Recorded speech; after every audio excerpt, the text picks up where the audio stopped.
Siapa yang mau dengar tepuk tangan? Siapa yang mau dengar bilang saya? Saya. Siapa yang mau dengar? Ayo pasang telinga. Siapa yang mau dengar bilang saya? Tepuk tangan saya. Assalamualaikum warahmatullahi wabarakatuh. Halo semuanya. Gimana nih kabarnya? Semoga dalam keadaan baik-baik saja ya. Perkenalkan, nama aku Arini Mayang-Fauni dari Universitas Negeri Semarang. Kali ini aku berkesempatan untuk bercerita kepada kalian semua yang menonton tentang kisah Baru Kelinting dan hoax zaman sekarang. Ceritanya kayak apa ya? Siapa nih yang udah kepo? Oke. Biar aku cepet cerita, kalian harus duduk manis dulu ya. Dan jangan lupa pasang telinga agar tidak tertinggal cerita.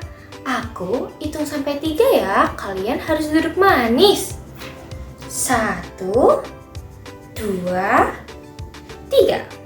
Oke, kalian udah duduk manis kan? Sekarang selamat menyaksikan kisah Baru Kelinting dan hoax zaman sekarang. Di lereng sebuah gunung di Jawa Tengah, hiduplah seorang anak kecil bernama Baru Kelinting. Tubuhnya kecil, badannya memiliki sisik, dan wajahnya berbeda dengan anak lain. Tetapi Baru Kelinting memiliki hati yang sangat lembut. Sayangnya, orang-orang di desanya lebih sering melihat penampilan daripada kebaikan hati. Di warung kopi, orang-orang sedang bergosip. Jangan dekat-dekat anak itu, dia anak kutukan, pembawa sial. Benar sekali. Lihat, sawah gagal panen gara-gara dia. Padahal, omongan orang-orang itu tidak ada bukti, teman-teman. Itu hanyalah cerita fitnah yang tumbuh dari mulut ke mulut dan semakin lama dipercaya semua orang. Bukankah itu mirip dengan kita sekarang? Chat viral di WhatsApp atau video tersebar di TikTok, kadang kita langsung percaya tanpa memeriksanya terlebih dahulu. Bahkan kadang kita tidak berpikir apakah itu benar atau salah. Suatu hari, desa mengadakan pesta yang sangat meriah. Orang-orang makan, minum, dan tertawa gembira.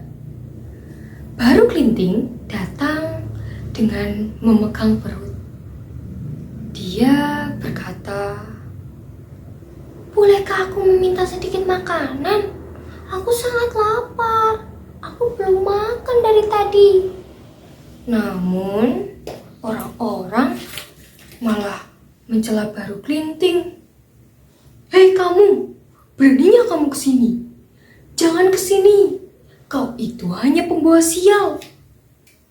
"Benar, pergi sana. Hus, pergi."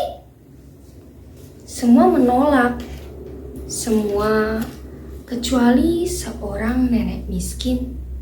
Dengan tangan bergetar, ia berkata, "Maaf nak, aku hanya bisa memberikan ini saja.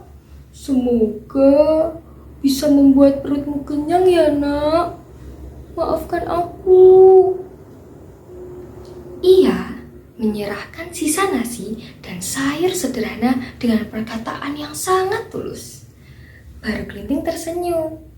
Kebaikan kecil itu lebih berharga dari seluruh pesta desa. Namun, penolakan orang-orang membuat Baru Kelinting ingin memberi pelajaran. Dengan santai, Baru Kelinting menancap sebatang lidi ke tanah. Cep. "Aku bukan anak biasa. Jika kalian memang merasa kuat, coba cabut lidi ini." Satu persatu orang mencoba. Petani, pejabat, bahkan orang paling kuat di desa itu tidak ada yang berhasil. Hingga akhirnya Baru Kelinting sendiri yang mencabut lidi itu. Cep! Dan seketika, brush! Air menyembur deras dari tanah. Orang-orang berteriak panik. Tolong, tolong, selamatkan aku. Air semakin tinggi. Selamatkan aku, selamatkan aku. Namun, sudah terlambat.